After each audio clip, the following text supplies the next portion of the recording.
Aprovem el pressupost del 2024 on hem assolit una inversió de més de 4,2 milions d'euros. Unes partides que permetran continuar el llegat republicà, impulsant projectes basats en la cohesió i la sostenibilitat. Hem aconseguit una partida de 1,1 milions d'euros per crear nous centres cívics en aquelles zones de la ciutat on no n'hi ha, centre, per baixa i llevant. Un èxit perquè els centres cívics fan una feinada en termes de cohesió social i d'accés a la cultura. Iniciem el projecte de peonització de l'eix Unió-Prima-Podaca, que permetrà generar un gran espai de passeig entre la ròtula d'Unió de la Rambla Nova, l'Illa Corsini i la part baixa.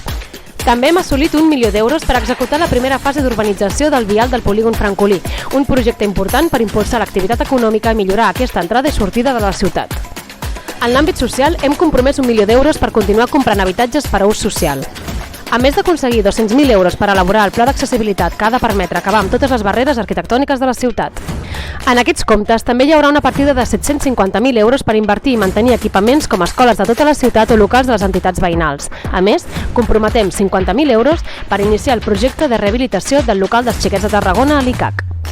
Aquest acord també preveu fer realitat els carrils bici de l'Avinguda Andorra i Prat de la Riba per continuar ampliant la xarxa existent.